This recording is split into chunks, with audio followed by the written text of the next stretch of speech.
Hey there, Taylor Elwood here, and today I want to talk about the topic of magic and limitations and how that all fits together. I think that something I've noticed at times is that when people get into magic, they kind of think the sky's the limit, and that really magic is about limitless possibilities and freedom. Yes, freedom. And there's nothing wrong with freedom. I love freedom myself. But I think sometimes what people forget is that there's also power and limits and boundaries in magic. You think, what do you mean by that? I mean, if the whole point of magic is to, if one of the points of magic is to create results in our lives, isn't that transcending boundaries? Isn't that taking something that's possible and turning it into reality? Isn't that like breaking the rules or bending them or doing something else? And my answer to that is I actually don't see it that way. I mean, the fact of the matter is we live in our everyday lives in situations where we can take the possible and turn them into reality, whether we use magic or not. Magic is just one means or method of doing that. But what I think that we sometimes forget is that there is power in creating limitations and boundaries, in setting things up so that you're establishing a situation where you're able to accomplish more with the use of limits and boundaries. So what do I really mean by that? Well, I'm going to use an example from a favorite anime show, and I'll admit I'm kind of dating myself here a little bit. If you've never seen Neon Genesis Evangelion, it's an older anime show from like the 1990s. But there's this in the final episode. It's not a spoiler alert, so don't worry about that. In the final episode, there's this one scene where the person has limitless freedom, boundless freedom. You know, they can do anything. They can be anything they want, do anything they want. But the problem is they can't turn it into a reality because there's no limits or boundaries. And it's only when that person suddenly has a line to walk on, a horizon to walk on, that they can actually do something, that they can manifest and take form, and that they can walk and as a result go in a direction and do something. Why is that? Well, the reason why is because when we actually set up limits and boundaries, what we do is we actually define the parameters that a magical working is going to occur in. Or in the case of that character, we define parameters for him so that he could actually go and do something. So when I look at my own magical work, I do look at what are the limits and boundaries that I'm working in. And part of that is, for example, with how I approach results. When I define a result, I don't go for the sky is the limit with the result. Instead, I define the result. I define what I don't want. I define what I do want. And by defining what I don't and do want, what am I doing? I'm establishing boundaries. I'm establishing limits. But at the same time, I'm also creating a very specific space to work in that actually provides me the necessary freedom to manifest that result. By defining what I don't want, I'm excluding the things that don't fit that desired result. I'm making sure that they go out, that they're not getting in the way. And by defining what I do want, I'm being very specific about what actually makes this result a result. Now, I know that some people will say you don't want to define your results. I disagree with that. You don't want to obsess with your results. There's a difference between obsessing and defining. Obsessing is fixating and focusing on that result all the time, wanting it to like manifest already.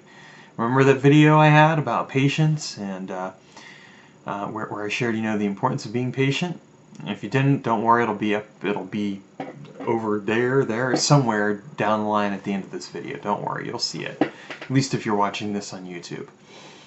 Well, the whole point of that video was that, when you obsess, that's what keeps a result away. But when you define a result, you're just saying very simply, this is what I want and what I don't want.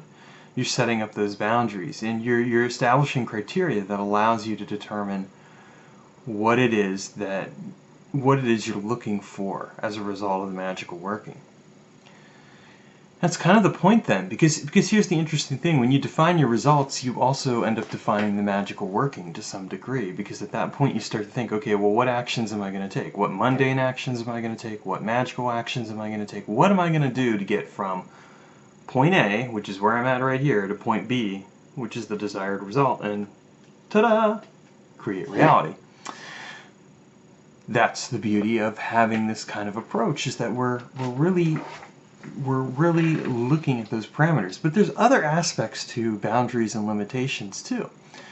Because when we set up boundaries and limitations, we're also setting up a very specific parameters of what will work and what won't work. Think of it kind of like gravity. Gravity is a boundary / limitation, right? As long as you're on this planet, actually anywhere, even if you're in space, you still have gravity. It's just not affecting you as much.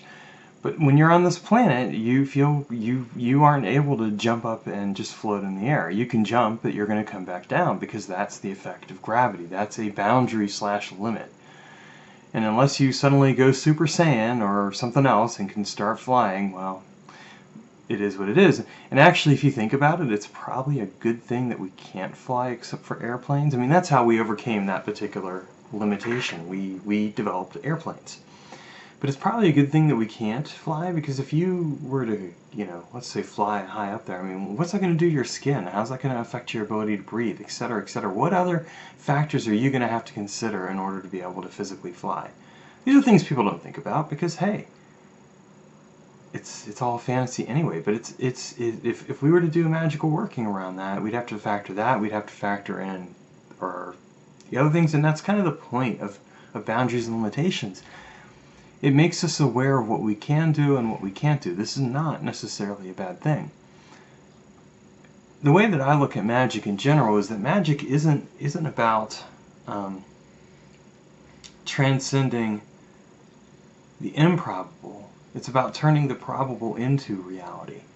It's about understanding how to take something that you want and turn it into reality by setting up the right space and time, setting up the right parameters that are going to help you manifest what you're looking for. When you understand that, it changes your approach to magic, because it's no longer just doing a magical working and hoping that the spaghetti's going to stick on the wall, so to speak.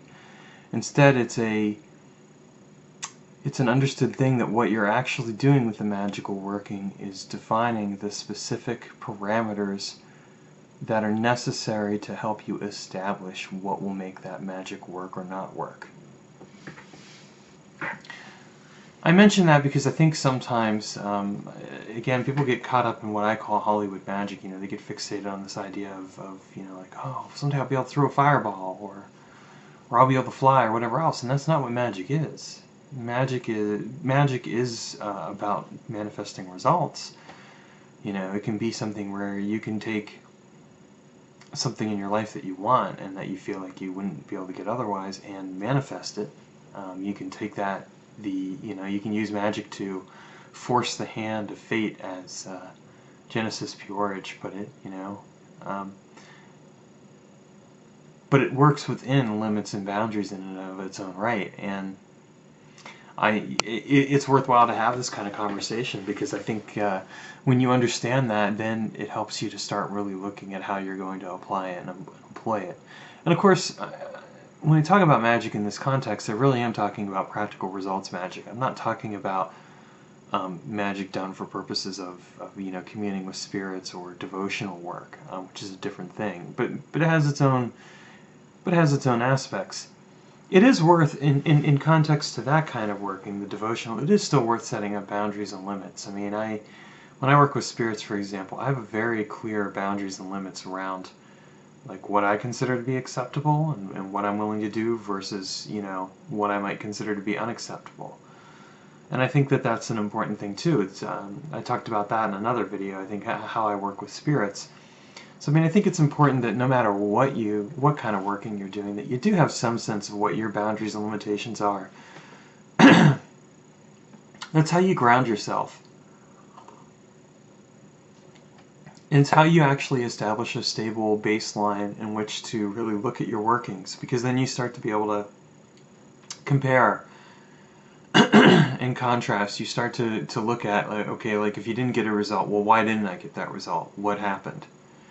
And I'll point out, you always get a result, it just may not be the result you want.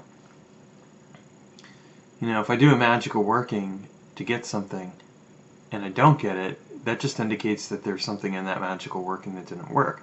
Or if I get it, but it isn't quite what I wanted, that indicates that I didn't define something as well, or that I didn't really look at everything thoroughly. And I've been guilty of doing that, believe me. You know, I share that with you because, I mean, there's nobody I know, myself included, who gets it right with magic all the time. I mean, there's always going to be stuff you can improve on and work on. And this is one of those things that you can use to help yourself become better as a magician, which is one of the reasons I'm sharing it with you today. Okay, well, I babbled on enough, and hopefully you've gotten some insight from this. If you know, you want to learn how magic works, check out my free ebook below. You can click on the link, or actually go to the free ebooks link, and you'll see all the free ebooks I have, and click on whichever one you want to grab. And leave a comment. I mean, if you have questions, leave comments. I've been noticing that people have been responding to my videos more lately, and I really like that. So, you know, I promise that I do read them. I may not always respond to them right away, but I do read, and if I don't respond right away, it's usually because I'm thinking about what I want to say and how to explain what it is that I'm trying to answer in relationship to your questions. Okay, so have a fabulous day, folks, and I will catch you later. Take care.